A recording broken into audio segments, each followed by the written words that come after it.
छुपी नारी के मन में वो सीता, छुपी नारी के मन में वो सीता। हूँ शीतला तिवारी और हमारे साथ वरिष्ठ पत्रकार भालचंद पांडे जी हैं। दरअसल आज हम भालचंद पांडे जी से जानने की कोशिश करेंगे कि आखिर यूपी में किन्नरों को नेग को लेकर के जो हाई कोर्ट ने फैसला सुना दिया, और फैसला दोस्तों मैं आपको बता दूं इसलिए सुना दिया है कि दरअसल गोंडा की जो है रेखा देवी नाम की जो है किन्नर थी, जहां वह जो है वह नेग वहां लिया करती थी। शादी और विवाहों में जो जा करके आपने देखा है तमाम किन्नर लोग लेते थे, तो वहां जो है कुछ बाहरी किन्नर आकर के वहां नेग ले लिया करते थे। इसीलिए उन्होंने एक याचिका जो है वो यूपी हाई कोर्ट यानी इलाहाबाद की खंडपीठ लखनऊ में उन्होंने दायर की थी। तो लखनऊ हाई कोर्ट ने यह कह दिया था कि यह कानूनी रूप से वैध नहीं है, यानी किन्नरों का नेग लेना वह कानूनी रूप से वैध नहीं है।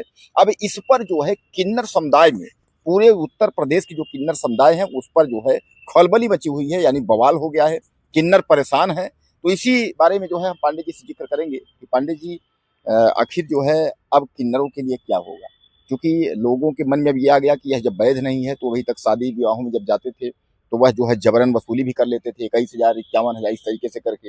लेकिन क्या जिस हाई कोर्ट ने जो कहा है इसका असर कितना पड़ेगा, और क्या आपको लगता है कि जो हाई कोर्ट ने जो कहा है इसका असर किन्नरों पर पड़ेगा, किन्नर इसको मानेंगे या नहीं मानेंगे? तिवारी जी, पहले तो सभी दर्शकों को नमस्कार। देखिए, ये जो मुद्दा है ये काफी ज्वलंत है। इससे ना आम आदमी भी परेशान हुआ करता है। आए दिन देखिए, कोई भी शादी का जो गेस्ट हाउस हो या शादी का उत्सव हो, घर पे पहुंच जाते हैं, लड़की का हो या लड़के का हो, उपद्रव, ये किन्नर एक ग्रुप बना के पहुंचते हैं, उपद्रव करते हैं। हमें 25,000 चाहिए, 21,000 चाहिए, 35,000 चाहिए। ये एक आम आदमी के लिए तो बहुत भारी है। ये एक धनुकाही का जरिया बन गया है एक तरह से का देखा जाए तो। वो सामने वाले की परिस्थिति पर कोई उनका ध्यान नहीं है। पहुंचते हैं, जो उनके मन में आता है, 21,000, 10,000, 11,000 जो एक बार उन्होंने कह दिया उसी पे अड़ जाते हैं, और यहाँ तक कि मारपीट पर उतारू हो जाते हैं। तो हाईकोर्ट का दिया गया फैसला ये कहीं ना कहीं समाज हित में है, और ये बहुत ही अच्छा कोर्ट द्वारा उठाया गया एक बहुत ही अच्छा कदम है। कम से कम इससे समाज में एक जो गुंडई इन लोगों की थी वो उस पर रोक लगेगी। एक तरह से कहें तो खुलेआम गुंडई करना शुरू कर दिया था इन लोगों ने। इलाहाबाद के कई गेस्ट हाउसों में आपने देखा होगा कि ये लोग जबरदस्ती पहुंच जाते थे। सामने वाला किस परिस्थिति में है उसका कोई इनके विचार ध्यान में नहीं है। बस ये केवल और केवल अपनी धनुगाही का विचार बना के जाते थे, और जब तक नहीं पा जाते थे तब तक उपद्रव करते थे। यहाँ तक कि ये वस्त्र भी जो है वो उतार देते थे। तो सामने वाला अपनी इज्जत बचाने के लिए सोचता था कि चलो कर्ज लेके ही सही, लेकिन इनको हटाता था। ये अगर हाईकोर्ट ने इस तरह का कोई डिसीजन दिया है तो ये बहुत ही सराहनीय और बहुत नेक कदम है। इससे जो बेचारे गरीब हैं, जो मजबूर हैं, जो मजबूरी में देते हैं, उस पर कहीं ना कहीं उन्हें कानूनी संरक्षण मिलेगा। ऐसे में पुलिस वाले भी कहते थे कि भाई अब इन लोगों से समझ लीजिए, इस पे कोई ऐसा कुछ हमारे पास अधिकार नहीं है। तो ऐसे लोगों को भी कहीं ना कहीं एक सहारा जरूर मिलेगा। नहीं, जैसा पांडे जी हाई कोर्ट ने यह कहा कि कानूनी रूप से चूंकि एक तरीके से यह जजमानी का पैसा है, और इसको जो है हाई कोर्ट ने यह कहा कि इसको जो है वैध नहीं किया जा सकता, यह जो है एक अवैध वसूली के रूप में है, और अवैध वसूली कराना, इसको जो है मान्यता देना, कहीं ना कहीं एक जो है यह अपराध को बढ़ावा देना है। ऐसा सीधे हाई कोर्ट ने जो है खंडपीठ ने सीधे कह दिया है। अब यहाँ देखिएगा कि एक घटना उत्तर प्रदेश के जो है बदायूं में हो गई थी। दरअसल किन्नर समुदाय पहुंचा था और दूल्हे पक्ष से 21,000 रुपए मांग रहा था, जहां दूल्हा पक्ष 2100 रुपए दे रहा था। वहां उसके बाद जो है विवाद बढ़ जाता है, उसके बाद जो है हाथापाई, लाठी डंडे चलने लगते हैं। तो किन्नर के समुदाय ने एक ने जो है पिस्टल निकाल करके गोली मार दी। दूल्हे के भाई को गोली लगी, वह घायल हो जाता है। उसके बाद वह जो है अस्पताल में एडमिट कराया जाता है। लेकिन उसी समय रेखा देवी का जो याचिका था वो इसकी सुनवाई हो जाती है। अब पांडे जी एक चीज ये बताइए कि अभी जो है कुछ दिन पहले ये जिक्र किया जा रहा था कि जजमानी की, जब हमने अभी ये जो बात की तो जजमानी इसमें जो है पंडित लाबी जो है, तो कहा यह जा रहा था कि हालांकि पंडित लाबी तो किन्नरों से तुलना करना जो है बेवकूफ़ी है, ये मतलब ऐसा कुछ नहीं है, इसलिए कि भाई उनका तो ये है कि जो जितना दे दिया। लेकिन ये कहा जा रहा था कि पंडितों की भी एक राशि जो है तय कर दी जाए कि शादी में, व्रतबंध में इस तरीके से जो उनकी भी राशि, किन्नर भी यही कह रहे थे कि एक राशि जो है इनकी, उनके समुदाय के लोग या उनके जो तमाम जो सहानुभूति वाले लोग हैं वह कह रहे थे कि किन्नरों की एक राशि तय कर दी जाए कि जन्मदिन पर इतना, शादी में इतना, बच्चे पर इतना, ये सब जो है। इसी तरह पंडितों की भी। तो जब ये हाई कोर्ट ने ये फैसला कर दिया तो यहाँ तो पंडितों में भी खलबली हो गई कि कहीं अगर इसलिए अगर याचिका दायर करते हैं तो कहीं यह ना हो जाए कि तो जजमानी वाला और उसके बाद ये जो है अवैध वसूली ऐसा करके तो है। तो यहाँ कहीं ना कहीं पंडित भी घबराए हुए हैं। क्या लगता है आपको? नहीं, देखिए, पंडित का व्यवसाय अलग है, पंडित का जो अपना पेशा है वो अलग है, किन्नरों का अपना अलग है। किन्नरों का जो ये नेक था, ये एक तरह का समाज में एक सिंपैथी के रूप में उनको दिया जाता था कि ईश्वर ने इनको ऐसा बनाया है, चलो इसी बहाने इनका एक जीवन यापन हो जाया करेगा। लेकिन जो पंडितों का अपना कार्य है वो पुरोहितों का सबका अपना अलग होता है। जैसे शादी में ही है तो ऐसा नहीं है। देखिए, अब सबका रेट निर्धारण कैसे कर सकते हैं? आप डीजे को ही उठा के देख लीजिए या फिर आप रोड लाइट रथ को उठा के देख लीजिए, इनका निर्धारण हो सकता है क्या? अब जो जिस हिसाब से पाता है उसी हिसाब से करता है। कई कई लगन में कोई डीजे वाले 25,000 30,000 लेते हैं, कहीं 5-7 हज़ार में चले जाते हैं। सब ये देखिए व्यवसायीकरण हो गया है। ये पंडित अपनी मेहनत का पैसा लेता है, लेकिन किन्नर मेहनत का पैसा नहीं लेते। अच्छा ये बताइए, पंडित पूरा समझ लीजिए कि एक शादी में जब से शुरू होती है, हम लोगों के यहाँ 3 से 4 रस्में होती हैं। मटमंगरा होता है, मंत्री की पूजा होती है, फिर द्वारचार होता है, शादी होती है, फिर तो एक पंडित अगर एक शादी में देखा जाए तो कम से कम 3 दिन मेहनत करता है तिवारी।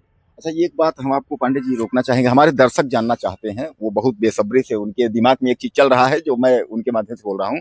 हमारे दर्शक ये जानना चाहते हैं कि पंडित जी, जैसे आपने कहा कि पंडितों का कार्यक्रम में कोई पंडित जो है 5,000 में, कोई 7,000 में, कोई 3,000 में भी, कोई 10,000 में भी, कोई 21,000 में भी, शादियों में 21,000। तो पांडे जी, क्या इसमें जो है आखिर शादियों में मंत्र तो वही है, जो 5,000 वाला है वो 21,000 वाला है?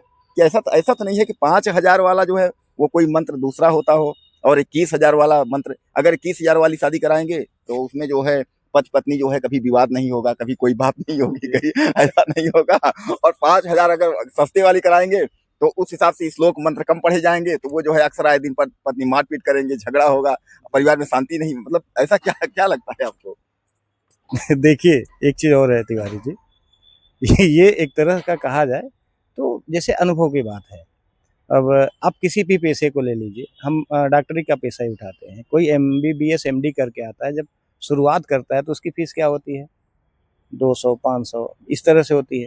लेकिन जब वही विशेषज्ञ बन जाता है, उसके यहाँ भीड़ बढ़ जाती है और पेशेंटों की लाइन लग जाती है, तो उसकी फीस कितनी हो जाती है?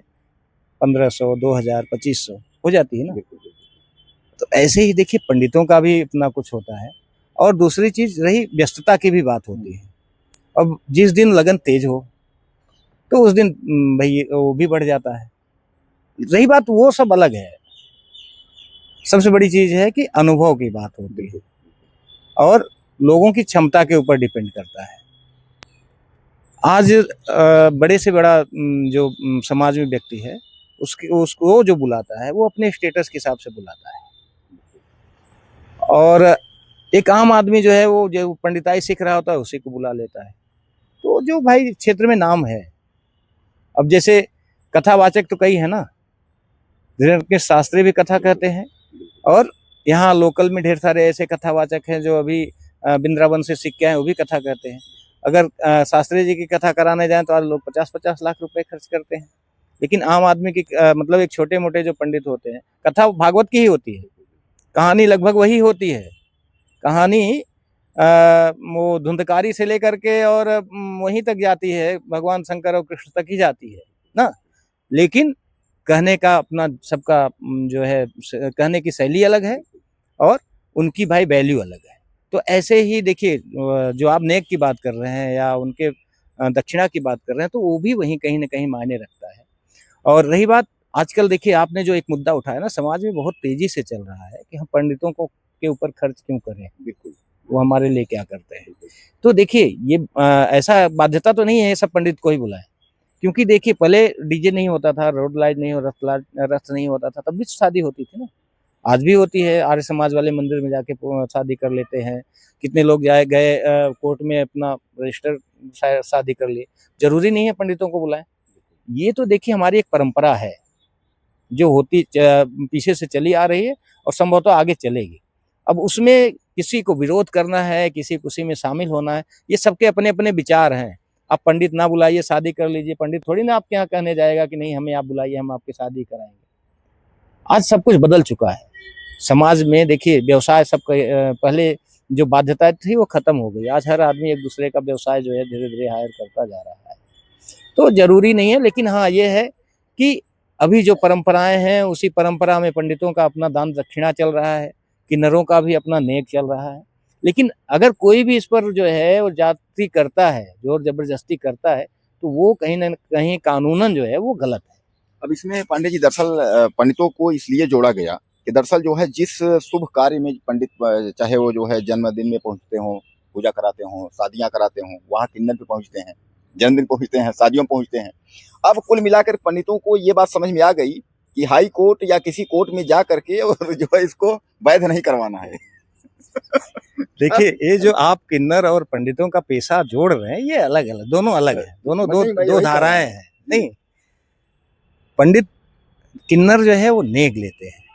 नेग मतलब वो बगैर वो आदमी की स्वेच्छा पे है। एक सामाजिक समझ लीजिए कि एक कह सकते समरसता कि हर आदमी जैसे समाज में एक दूसरे पे डिपेंड था कि उसी से जीवन यापन होता था, वो एक तरह का नेग है किन्नरों को दिया गया।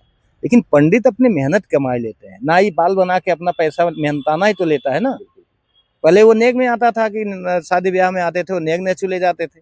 लेकिन अब वो उस व्यवसायीकरण में उसको व्यवसाय बना दिया गया।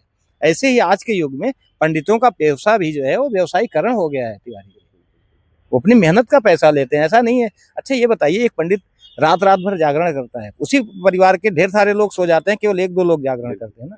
लेकिन पंडित रात भर जागता है, पूजा कराता है, शादी संपन्न कराता है, तो ये भी तो एक तरह का मेहनताना ही उसका हो गया। तो कुल मिलाकर हमारे दर्शकों को आप लास्ट में ये बताएं, अंतिम सवाल आपसे ये है कि क्या किन्नर अब जो अवैध वसूली होती थी, तो हाई कोर्ट ने जैसे इसको जो है सीधे सीधे इसको वसूली को वैध नहीं किया, इसको जो है अवैध वसूली बता दिया, तो अगर ये कहीं जबरन वसूली करते हैं क्या अब पुलिस कार्रवाई करेगी?